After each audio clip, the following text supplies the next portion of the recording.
Terima kasih buat Roh Kudus yang telah hadir di tengah-tengah kita. Dan firman Tuhan berkata, di mana ada Roh Kudus, di situ ada kebebasan. Hari ini hari kebebasan. Hari ini hari kesembuhan. Amin, saudara. Pandang kepada Tuhan Yesus yang tidak pernah menolak orang yang datang kepadanya. Pandang kepada Tuhan Yesus yang menjawab tiap seruan yang disampaikan kepadanya. Orang kusta berseru kepada Tuhan Yesus, Tuhan Yesus, jika engkau mau, engkau sanggup menyembuhkan aku. Tuhan Yesus berkata, aku mau. Tuhan Yesus berkata, dan hati Yesus tergerak oleh belas kasihan. Dia tidak suka orang yang sakit kusta. Demikian Tuhan tidak suka kita sakit. Tuhan tidak suka kita lemah. Tuhan suka kita kuat. Tuhan mau memakai tubuh kita ini menjadi alatnya. Tuhan mau memakai diri kita, tubuh kita, untuk menyampaikan kasih-Nya, untuk menyampaikan Injil-Nya, untuk menyampaikan kuasa-Nya pada jiwa-jiwa yang terhilang di luar sana. Tanpa tubuh kita tidak bisa menyampaikannya. Tanpa tubuh yang sehat kita tidak akan bisa menyampaikannya dengan baik. Oleh sebab itu punya pikiran yang baru pada hari ini, pikiran yang seturut dengan firman Tuhan, punyai pikiran Kristus yang mengundang kuasa Tuhan, yang selalu percaya akan mujizat Tuhan, yang tidak seturut dengan cara berpikir manusia. Karena cara berpikir manusia yang lama ini adalah cara berpikir yang tidak mengundang kuasa Tuhan. Cara berpikir yang hanya bersandar pada kekuatan manusia, pikiran manusia, dan sama sekali tidak menurunkan kuasa Tuhan dan berkat Tuhan dalam hidup kita. Mari kita miliki pikiran yang baru. Saya membacakan satu contoh kepada saudara di sini. Dalam Markus pasal 4 ayat 35 sampai 41. Bagaimana murid-murid di sini masih memiliki cara berpikir yang lama. Tetapi Tuhan Yesus memakai pikiran Kristus, cara berpikir baru. Dia dalam keadaan tenang, tidak takut, tidak khawatir. Padahal murid-murid sudah sangat takut, takut mati, takut binasa, takut tenggelam. Tetapi Tuhan sama sekali tidak takut. Puji Tuhan. Saya mau mengatakan kepada saudara bahwasanya firman Tuhan tidak berubah. Langit bumi bisa berubah, tapi firman Tuhan tidak berubah. Tidak ada yang mustahil bagi orang yang percaya pada firman Tuhan, yang bersandar pada firman Tuhan, dan tidak pernah dipermalukan. Tuhan mau murid-muridnya bersandar pada firman Tuhan. Tuhan mau murid-muridnya percaya kepada firman Tuhan. Markus pasal 4 ayat 35. Kita baca bersama-sama, bukalah Alkitab saudara sampai 41. Sudah dapat saudara, mari kita baca bersama-sama. Semua membaca dengan suara terang jelas.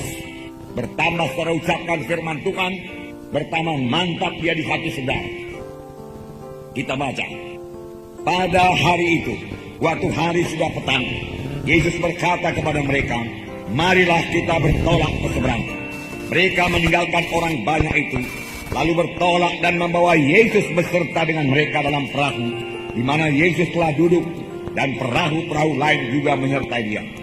Lalu mengamuklah taufan yang sangat dahsyat, dan ombak menyembur masuk ke dalam perahu, hingga perahu itu mulai penuh dengan air. Pada waktu itu Yesus sedang tidur di buritan di sebuah tilam.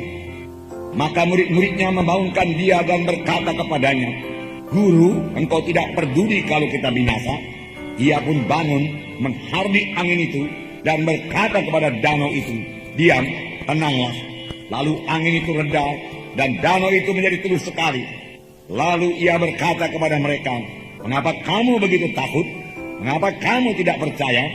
Mereka menjadi sangat takut dan berkata seorang kepada yang lain, siapa gerangan orang ini hingga angin dan danau pun taat kepadanya? Perkataan Yesus berkuasa. Firman Tuhan juga berkata kepada kita, barang siapa yang berkata kepada gunung ini, beranjaklah dan tercampaklah ke dalam laut, asal tidak bimbang hatinya, tapi percaya bahwa apa yang dikatakannya itu akan jadi, maka hal itu akan terjadi kepadanya. Jadi perlu sekali kita berkata-kata dengan menang. Mengucapkan perkataan yang menang akan membawa kita kepada kemenangan. Mengucapkan perkataan yang kalah akan membawa kita kepada kekalahan. Tuhan menghendaki kita menang. Tetapi Tuhan menyerahkan kepada kita supaya kita bertindak untuk hidup berkemenangan. Melalui iman kita dan melalui ucapan kita. Sebenarnya ini yang diminta Tuhan Yesus dari murid-muridnya. Murid-murid berkata, murid-murid bersama-sama dengan Tuhan Yesus naik perahu ke seberang. Sebab Tuhan Yesus lebih dahulu berkata, mari kita pergi ke seberang. Mari kita bertolak ke seberang. Saudara, walaupun ini baru Markus pasal 4. Markus pasal 1, 2, dan 3 sudah banyak mujizat Tuhan terjadi. Dan murid-murid melihatnya dengan mata kepala mereka sendiri. Bahwasanya apa saja yang dikatakan Tuhan Yesus tidak pernah gagal. Tuhan Yesus kata, aku berkata kepadamu, bangun, bangkitlah, angkat tilammu dan berjalan. Orang lumpuh itu berjalan. Tuhan Yesus berkata kepada orang yang sakit 12 tahun, hai anakku, imanmu telah menyembuhkan engkau, dan dia sembuh. Tuhan Yesus meletakkan tangan ke semak mentua Petrus, segera dia sembuh. Tuhan Yesus mengusirkan banyak setan dan setan-setan semua keluar. Perkataan Tuhan sangat berkuasa. Jadi seharusnya murid-murid harus percaya bahwasanya kalau Tuhan Yesus berkata pergi ke seberang, itu berarti pergi ke seberang. Sampai ke seberang, setan tidak bisa menghalangi. Walaupun datang gelombang, harusnya mesti sampai ke seberang.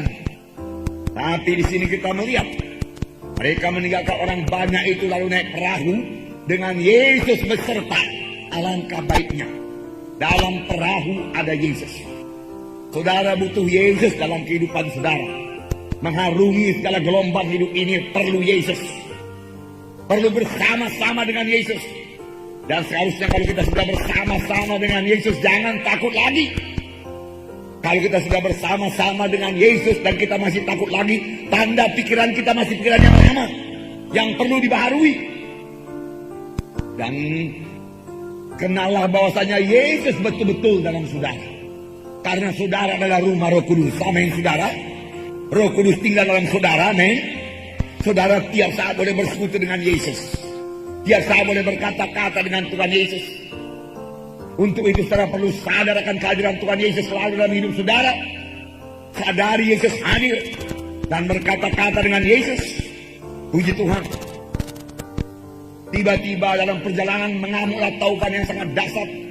Dan air kemudian masuk dalam perahu karena gelombang telah menjadi besar. Murid-murid menjadi takut. 12 orang murid berusaha mengatasi keadaan tersebut dengan kekuatannya sendiri.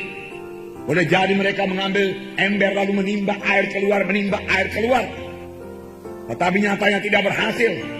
Kelihatannya air bertambah-tambah masuk dalam perahu dan kelihatannya perahu mulai tenggelam. Angin bertambah deras terus. Tetapi Yesus tenang. 12 murid sudah panik. 12 murid sudah ketakutan, khawatir. Yesus tenang. Yesus tertidur di buritan kapal, tidur dengan nyenyaknya. Murid-murid yang sudah panik itu kemudian berteriak, datang kepada Tuhan Yesus. Tuhan Yesus, apa Engkau tidak peduli kalau kami binasa? Yesus bangun. Sebenarnya pada tuduhan murid-murid sama sekali tidak beralasan. Yesus bertindak dengan benar. Yesus tahu sungguh-sungguh bahwasanya kapan untuk sampai ke seberang, apapun yang terjadi. Tidak ada yang lebih besar kuasanya daripada Tuhan Yesus. Itu hanya gangguan setan saja. Lalu Yesus bangun. Dan Yesus berkata, diam, tenanglah. Seketika itu juga danau menjadi tenang, angin menjadi tenang. Keadaan menjadi kalem sekali, tenang sekali. Lalu murid-murid menjadi heran dan ketakutan. Siapakah gerangan orang ini sehingga air dan danau pun, sehingga angin dan danau pun takluk kepadanya. Tapi ingat, Tuhan Yesus berkata kepada murid-murid, mengapa kamu takut? Mengapa kamu tidak percaya? Teguran kepada murid-murid, juga teguran kepada kita. Mengapa kamu takut? Mengapa kamu tidak percaya? Belumkah kamu melihat perbuatanku yang luar biasa? Belumkah kamu kenal dengan aku? Tidak ada yang mustahil bagi orang yang percaya. Mengapa kamu takut? Mengapa kamu tidak percaya? Kalau kamu percaya, kamu tidak perlu takut. Takut dan percaya, saudaraku, sangat berlawanan. Datang takut, percaya hilang. Oleh sebab itu jangan biarkan ketakutan menguasai kita. Saudaraku, sama sebagai imanmu jadi kepadamu, firman Tuhan berkata. Dahulu waktu kita belajar mengenai iman, dikatakan bahwasanya takut itu iman yang negatif. Kalau kita memiliki iman yang negatif, hasilnya juga negatif. Ayub berkata, apa yang kutakutkan itu jadi kepadaku. Rupanya selama ini walaupun dia sudah diberkati Tuhan, takut. Nanti hartaku habis, nanti anak-anakku mati, nanti perampok datang, nanti bahaya datang, ternakku semua habis. Dia takut selalu, dia khawatir selalu, walaupun Tuhan sebagai pagar melindungi dia. Tetapi begitulah imannya, takut selalu takut. Lalu Ayub kehilangan segala-galanya. Ayub kehilangan hartanya, kehilangan ternaknya, kehilangan anaknya semua. Lalu Ayub berkata, apa yang kutakutkan dari dulu jadi kepadaku. Hari ini memiliki pikiran yang baru. Pikiran yang baru tidak mengenal ketakutan. Pikiran baru, pikiran yang menang. Tuhan tidak menentukan saudara untuk kalah. Tuhan menetapkan saudara untuk menjadi orang yang berkemenangan. Tuhan menyelamatkan saudara bukan supaya saudara hidup dalam kekalahan, bukan supaya saudara hidup dalam kegagalan, bukan supaya saudara hidup terus-menerus dalam penyakit, bukan. Tuhan menyelamatkan saudara supaya saudara mempunyai satu hidup baru, hidup yang keberkatan, hidup yang sehat, hidup yang kuat, hidup yang berhasil, hidup yang bebas dari kutuk dosa. Percayai itu. Kalau belum jadi, mari kita tilik apa sebabnya belum jadi. Terjadi kepada kita, apakah kita kurang iman, kurang membaca firman Tuhan, belum membaharui pikiran kita. Nah, ciri-ciri pikiran yang belum dibaharui, saudaraku, diwarnai dengan ketakutan, kekhawatiran, kegagalan, kemiskinan, hasilnya kemiskinan, penyakitan. Karena pikiran yang belum dibaharui, yaitu pikiran manusia lama, belum dibaharui seturut dengan firman Tuhan, saudara, pikirannya tidak tertuju kepada kuasa Tuhan untuk minta kuasa Tuhan. Pikirannya tidak tertuju kepada mujizat Tuhan untuk menyembuhkan dia. Pikirannya tertuju kepada kekuatan manusia, kepintaran manusia. Hitungan-hitungannya pada hitungan manusia saja. Pada hitungan manusia. Itulah dia cara berpikir sama sebagaimana dunia berpikir. Cara berpikir yang lama. Bagaimana dunia berpikir, begitulah dia berpikir. Tetapi firman Tuhan berkata, jangan kamu menjadi serupa dengan dunia ini. Cara berpikir kita jangan serupa dengan cara berpikir dunia ini. Kalau dunia berkata tidak mungkin, kita jangan ikut berkata tidak mungkin. Segala perkara bisa jadi kepada saya yang percaya. Ada penyakit, dokter mengatakan tidak mungkin sembuh, jangan terima terus. Tidak bisa. Saya anak Tuhan, tubuh saya rumah Roh Kudus. Penyakit tidak berkuasa atas saya, katakan dalam nama Yesus. Dia, minggu pertama saya terima darah, saya terima tubuh Yesus. Kanker tumor tidak berkuasa atas saya, dalam nama Yesus. Benteng Tuhan melindungi saya dan keluarga saya dalam nama Yesus. Itu pikiran rohani. Pikiran dunia berkata sekarang musim flu, maka saya juga dapat flu. Wajarlah itu. Buat apa dapat flu? Karena flu ditentukan untuk orang dunia, saudaraku, bukan untuk anak-anak Tuhan. Flu tidak ditentukan Tuhan buat tubuh Kristus, buat rumah Kristus. Amin. Ya. Kanker tidak ditujukan Tuhan, saudaraku, untuk baik Allah, yaitu saudara. Kamu adalah baik Allah. Amin. Kita perlu mengerjakan pekerjaan Tuhan. Dengan apa saya mengerjakan pekerjaan Tuhan? Dengan kuasa Roh Kudus. Saudara berkata betul. Tapi kuasa Roh Kudus butuh tubuh saya ini. Kalau tubuh saya ini sudah ditinggalkan oleh jiwa saya meninggal dunia. Roh Kudus tidak bisa memakai tubuh yang mati. Hanya tubuh yang hidup, tubuh yang sehat yang bisa dipakai oleh Roh Kudus. Demikian juga saudara, amin. Saudara adalah rumah Roh Kudus, saudara. Ada Roh Kudus dalam saudara. yang tidak tinggal diam, yang sangat berkuasa, yang bisa berbuat apa saja seturut dengan iman saudara. Sebenarnya dalam kamus anak-anak Tuhan tidak ada perkataan tidak mungkin. Buangkan itu. Apa kata firman Tuhan? Segala perkara bisa jadi bagi orang yang percaya. Bagi orang yang percaya. Saudara yang kekasih dalam nama Yesus. Sekarang kita hidup dalam dunia ini. Di dunia ini juga banyak gelombang yang bisa-bisa juga menenggelamkan kalau bisa anak-anak Tuhan. Kita belum dipanggil Tuhan, tapi Tuhan berkata kita ke seberang, kita sampai ke seberang. Kita sampai ke seberang, sampai kepada hidup yang kekal. Tapi dalam perjalanan itu ada gelombang. Bahkan seperti sekarang ini saudara lihat banyak gelombang, banyak pukulan datang kepada dunia ini, kepada manusia ini. Banyak berita-berita yang menakutkan, menggemparkan, mengejutkan. Tiba-tiba di sini ada keributan, tiba-tiba di sana ada demonstrasi, kebakaran dan lain sebagainya. Saudara, itu berita-berita yang menakutkan orang dunia, bukan anak-anak Tuhan. Amin. Jangan panik sama sebagaimana orang dunia panik. Banyak orang dunia mengungsi sampai ke Singapura sana, sampai ke Malaysia sana karena ketakutan.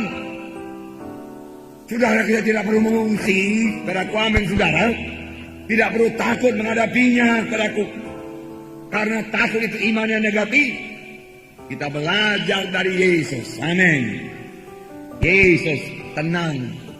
Yesus tidur di buritan kapal. Damai sekali. Dia tahu Bapaknya menyertai dia. Dia tahu Bapa yang tidak pernah meninggalkan dia. Dia tahu misinya belum selesai dalam dunia ini. Dia tahu dia mesti sampai ke seberang. Dia tahu setan mana pun tidak berhak menjamah dia. Dia tahu celaka mana pun tidak berhak menjamah dia. Amin saudara.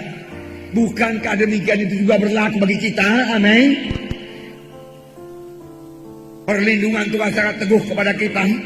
Darah Yesus membuskan kita, disediakan darah Yesus, malaikat Tuhan berkawal. Apa yang perlu kita takutkan? Apakah kita juga berhitung sama sebagaimana orang dunia berhitung? Orang dunia berhitung, saudaraku, membuat perkiraan dan tanpa mengandalkan berkat Tuhan, tanpa melihat kepada kuasa dan mujizat Tuhan yang bisa berlaku atasnya. Dia berhitung pada zaman sekarang ini harga bahan-bahan makanan naik, sembako naik, gaji saya cuma sekian, banyak keperluan anak-anak. Anak saya sekolah 3 orang dikatakan biayanya sekian, baju baru sekian. Oh, mau sekolah lagi sebentar lagi, kebutuhan sekolah semua perlu dipenuhi. Gaji saya cuma sekian, tidak cukup, tidak cukup. Dari mana ini tidak cukup? Lalu khawatir, takut. Saudara yang kekasih dalam nama Yesus, hitungan anak-anak Tuhan tidak demikian. Amin. Hitungan anak-anak Tuhan berkata, Allahku akan mencukupi segala keperluanku dalam Kristus Yesus. Amin.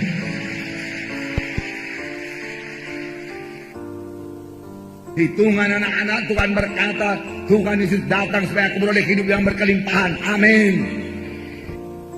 Oleh sebab itu buka jalannya kepada Tuhan. Jangan pula karena kekurangan padaku lalu hari Minggu pun kerja. Tidak menegurkan seorang anak Tuhan, mengapa tidak kebaktian? Wah, banyak kekurangan Pak, oleh sebab itu hari Minggu pun saya kerja. Dia katakan, kamu salah. Saya katakan, enggak ada jalan Tuhan memberkati kamu. Itu cara dunia. Seharusnya 1 hari berikan kepada Tuhan, ditambah lagi kamu melayani Tuhan. Katakan saja kamu tidak bisa memberi dalam bidang materi kepada Tuhan, kamu bisa memberikan pelayanan, kamu bisa bersaksi, kamu bisa membawa jiwa-jiwa kepada Tuhan. Maka dengan demikian ada jalan Tuhan untuk memberkati kamu. Saya katakan ada jalan Tuhan untuk memberikan mujizat Tuhan kepada kamu. Saya katakan jangan tutup berkat Tuhan itu, jangan tutup berkat Tuhan itu. Karena tidak berbuat apa-apa buat Tuhan, bagaimana Tuhan bisa memberkati? Firman Tuhan selalu berkata, apa yang ditabur itu dituai. Jangan katakan Tuhan tergerak karena adanya kekurangan, karena adanya kemiskinan. Tuhan tidak digerakkan oleh kekurangan, Tuhan tidak digerakkan oleh kemiskinan. Kalau Tuhan bergerak dengan kekurangan kemiskinan, dia sudah membantu orang-orang kelaparan di Somalia sana. Dia sudah membantu orang-orang kelaparan di Korea Utara sana. Ya. India akan menyusul, saudaraku. Dan kalau keadaan alam ini, saudaraku, tidak menentu juga, saudara, maka akan banyak daerah-daerah di dunia ini diancam bahaya kelaparan. Saudara, tetapi Tuhan tidak tergerak oleh iman. Sama sebagaimana imanmu jadi padamu. Adakah orang yang beriman di Somalia sana? Adakah mengabarkan Injil di sana supaya mereka tahu berseru kepada Tuhan? Itulah dia pikiran rohani. Amin, saudara. Pikiran rohani, tindakan rohani, ucapan rohani. Itu yang menurunkan kuasa Tuhan.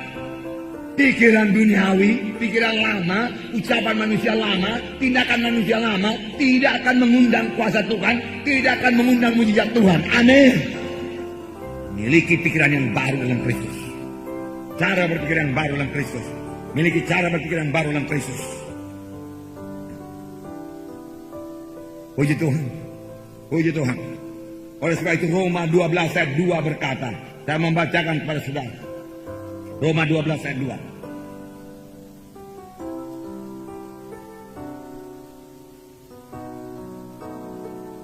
Roma 12. Janganlah kamu menjadi serupa dengan dunia ini, tapi berubahlah oleh pembaruan budimu, hingga kamu dapat membedakan manakah kehendak Allah, apa yang baik, yang berkenan kepada Allah, dan yang sempurna.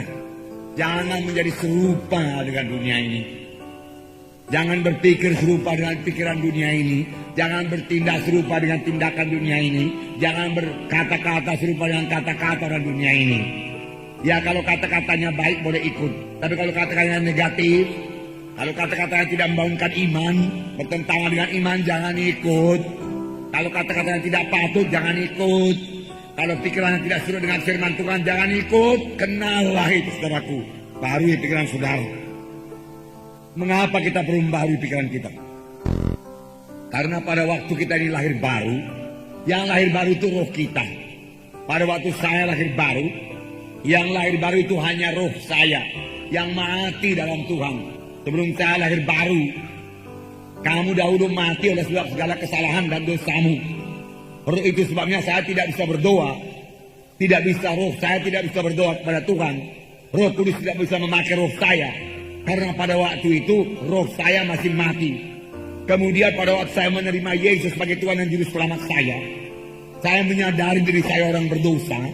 Dan saya menetapkan hati untuk bertobat, meninggalkan semua kegelapan, meninggalkan semua dosa, kejahatan saya, kebencian Tuhan dalam hidup saya. Dan saya datang kepada Tuhan dalam pertobatan yang sungguh-sungguh.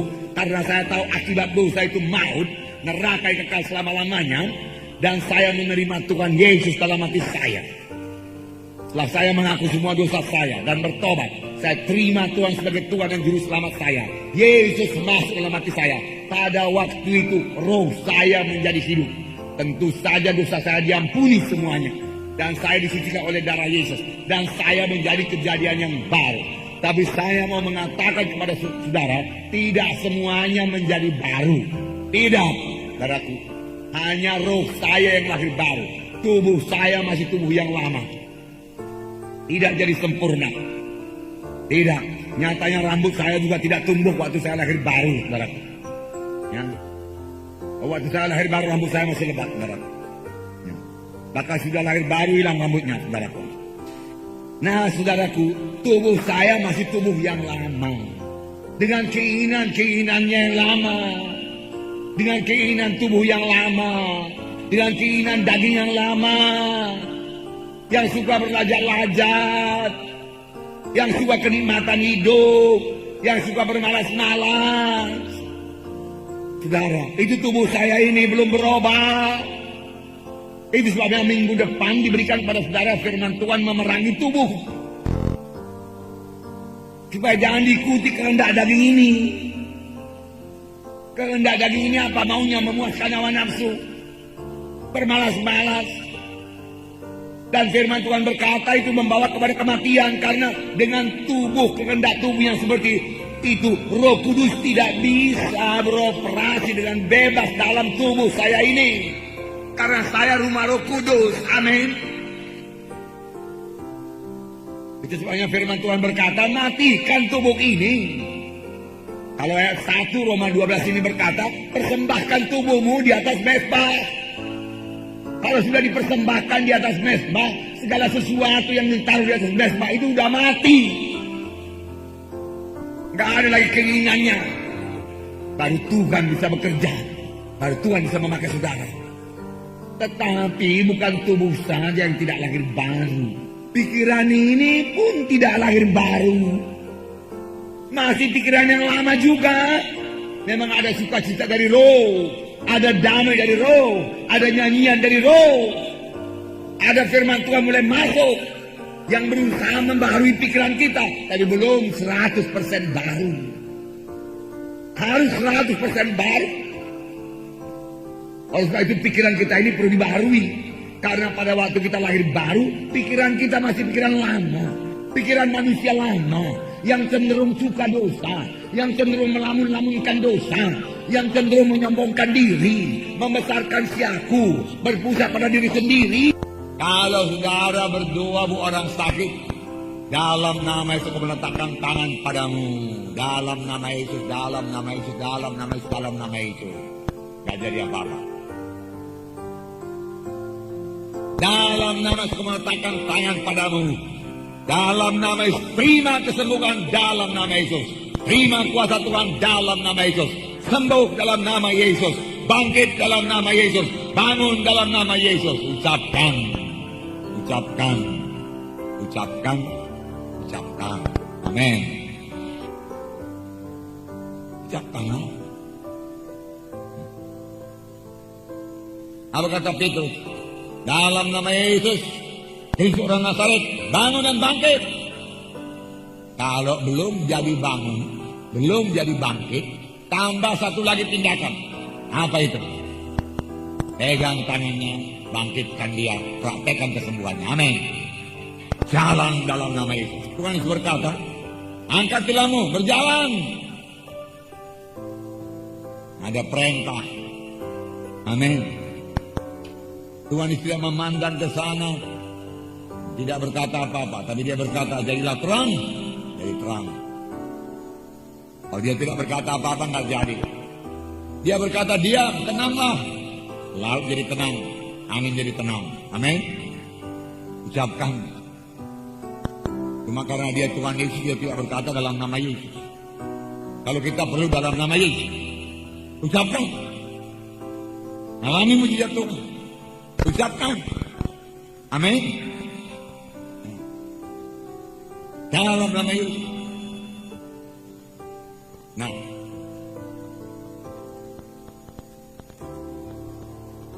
ayat 48. Ketika orang Filistin itu bergerak untuk maju menemui Daud, maka segera Daud berlari ke barisan musuh untuk menemui orang Filistin itu.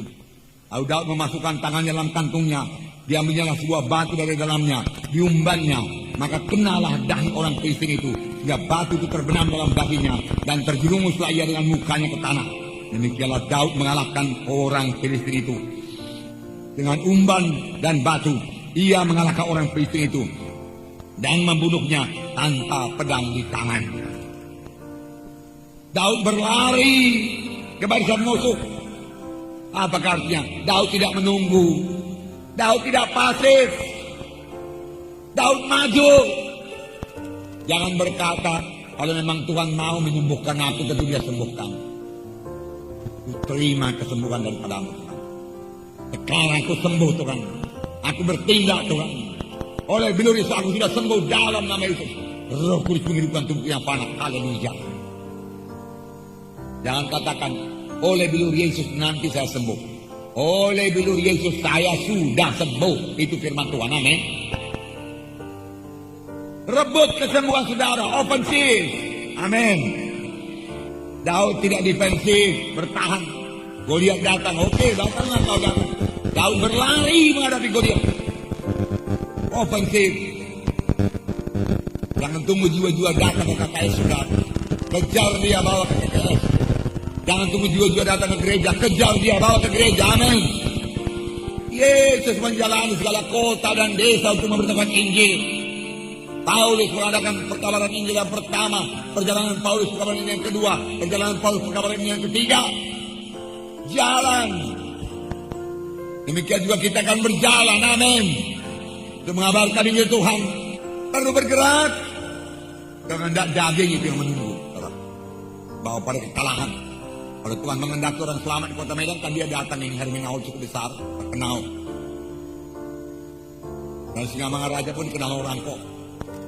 Ada mereknya besar lagi. Saudara, orang tidak akan datang. Firman Tuhan berkata, pergilah kamu. Amin. Pergilah kamu. Amin. Bergerak. Bergerak. Jangan tidak bergerak. Menyangkal diri. Keluar biaya. Untuk Tuhan. Untuk menginjil. Untuk apa uang diberikan Tuhan? Saudaraku, dia tidak mengejar kemewahan dalam dunia ini. Dia tidak mengejar kenikmatan hidup. Orang yang mengejar kenikmatan hidup adalah sebagai orang yang mati. Dia katakan, mati selagi dia hidup. Nah, lezatan daging, keinginan daging, saudaraku, memuaskan hawa nafsu. Firman Tuhan berkata membawa kepada maut. Maut. Itu semua kehendak daging harus diperangi, ditindas. Dan kita menjadi orang rohani. Dengan pikiran rohani. Dengan keinginan rohani.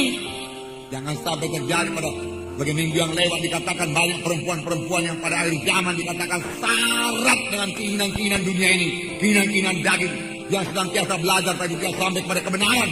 Orang demikian dengan adalah sasaran-sasaran yang empuk daripada pengajaran-pengajaran sesat. Itu tertulis, saudaraku. Jadi peringatan kepada kita. Dan pada 2 minggu yang akan datang, saudara akan mendengarkan firman Tuhan yang berkata Israel jadi peringatan kepada kita. Israel yang bangsa pilihan Tuhan, keluar dari Mesir dengan kuasa Tuhan. Tuhan sangat mengasihi mereka. Tuhan memberikan tanda ayat dan mujizat. Tuhan memberikan harta Mesir kepada mereka. Pada satu malam mereka menjadi kaya. Mereka menyaksikan tanda ayat dan mujizat. Tapi kepada sebahagian besar dari mereka itu Tuhan tidak berkenan. Oleh sebab itu dimusnahkan Tuhan mereka di padang belantara. Hanya 2 orang saja yang masuk tanah Kanaan dari yang berumur 20 tahun ke atas. Dan Paulus mengatakan ini jadi peringatan kepada kita gereja akhir zaman. Ini jadi peringatan pelajaran kepada kita akhir zaman. Sekali selamat tidak tetap selamat. Mengapa? Karena mereka menginginkan hal yang jahat selalu. Dalam kehendak daging selalu berontak pada Musa, bersungut-sungut, saudaraku. Dan Tuhan membunuh mereka di padang belantara. Ini pelajaran kepada kita. Mari hidup benar, hidup suci. Amin, saudaraku. Hidup benar, hidup suci. Hidup menurut firman Tuhan. Nah, demikian Daud mengalahkan orang Filistin itu tanpa pedang. Dan Tuhan berikan kemenangan juga bagi anak-anaknya yang bersandar kepadanya, saudara. Tapi lihatlah Daud punya pikiran rohani. Apa kata Daud? Itu perang ini Tuhan punya, bukan aku punya. Aku berperang untuk Tuhan. Dia katakan, aku berperang untuk Tuhan. Tuhan berperang untuk aku.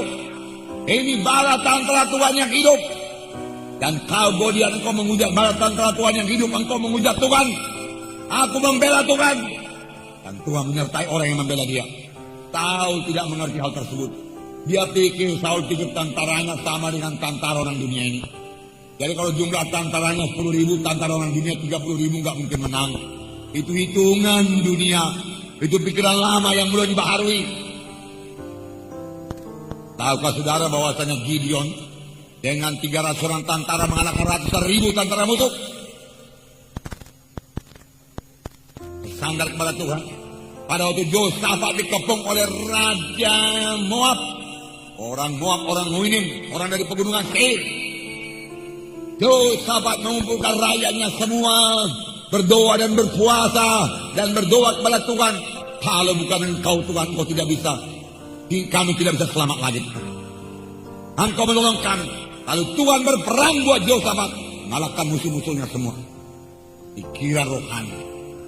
Kalau Yosafat berani bersandar demikian menghadapi musuh yang besar, mengapa kita tidak? Saudara, menghadapi persoalan, menghadapi masalah, Yosafat puasa, Yosafat berdoa, dan Yosafat ditolong Tuhan. Perjanjian lama merupakan lambang-lambang. Musuh kita juga banyak sekarang ini. Gelombang banyak datang. Apakah kita bersandar pada manusia, atau kita bersandar pada kuasa Tuhan? Tuhan akan membuka jalan bagi siapa yang bersandar kepadanya. Amin. Puji Tuhan, kawan. Nah, demikian Daud mengalahkan. Daud berlari dari kekasuhan nama Yesus. Efesus 3:20 sampai 21. Efesus 3:20 sampai 21. Kita bacakan pada saudara. Efesus 3:20. Bagi dialah yang dapat melakukan lebih, bagi dia yang dapat melakukan jauh lebih banyak daripada yang kita doakan dan pikirkan, seperti yang ternyata dari kuasa yang bekerja di dalam kita. Bagi dialah kemuliaan dalam jemaat dan dalam Kristus Yesus turun-temurun sampai selama-lamanya. Saudara, Yesus sanggup melaksanakan jauh lebih banyak, jauh lebih berkuasa dari yang kita doakan dan pikirkan. Kuasanya bekerja dalam kita. Filipi 4 ayat 13 berkata. Filipi 4 ayat 13. 4:13. Segala perkara dapat kutangguh dalam Dia yang memberikan kekuatan kepadaku. Segala sesuatu aku sanggup menanggungnya. Matius 8 ayat 13. Sama sebagaimana imanmu jadi padamu. Apakah iman kita mengalahkan Goliat atau lari dari Goliat? Atau kita berkata tidak mungkin sebagaimana Saul. Firman Tuhan berkata sama sebagaimana imanmu jadi padamu. Markus 9 ayat 23 berkata, tidak ada yang mustahil bagi orang yang percaya. Markus 11 ayat 23 berkata, barang siapa yang berkata kepada gunung ini, beranjaklah engkau tercampak dalam laut, asal tidak bimbang hatinya, tapi percaya bahwa apa yang dikatakannya akan jadi, maka itu akan terjadi baginya. Ini semua firman Tuhan, saudaraku. Oleh sebab itu jangan biarkan pikiran kita dikendalikan oleh dunia ini. Dalam yang kasih dalam nama Yesus. Jangan biarkan perkara-perkara daging menguasai hati dan pikiran kita, sehingga pikiran kita menjadi duniawi. Nah, setan selalu menyorongkan perkara-perkara negatif, perkara-perkara dosa. Itu pekerjaan setan. Dia membujuk manusia ini jatuh pada dosa. Sedikit demi sedikit masuk kepada akal manusia lama, pikiran manusia lama. Kalau kita sudah memiliki pikiran yang baru, seturut dengan firman Tuhan, memiliki pikiran Kristus, maka godaan-godaan setan, maka seruan-seruan setan yang disorongkannya masuk dalam pikiran kita, dengan mudah kita tolak. Gagasan-gagasan setan, kita katakan dalam nama Yesus, suaramu suara setan, keluar dalam nama itu. Tapi kalau pikiran kita belum dibaharui, kita tidak kenal. Setan bisa saja berkata kepada pasangan suami, dia berkata kepada suami, dia berkata kepada istri, hidup rumah tangga kau gak bahagia. Masa begitu? Sering bertengkar kalian. Berkat kalian nampaknya tidak begitu limpah. Bercerai sajalah sudah. Sanggupnya kau hidup sendiri. Dulu pun kau hidup sendiri sanggup. Lalu sang istri terima tarang setan, gagasan setan. Suami pun terima. Dia pikir-pikirkan, ya betul juga ya. Hidup sendiri bebas kok. Besoknya ditambah setan lagi. Kau lihat siang itu, dia sudah bercerai, malah ditambah keberkatan. Oh iya pula ya, Besoknya ditambah setan lagi. Itu suara setan, gagasan setan, buah pikiran setan. Sekali dia bicara pada mulanya, tolak dalam nama Yesus. Kali-kali kau bicara setan, aku mengasihi istriku 2 kali ganda, tahu?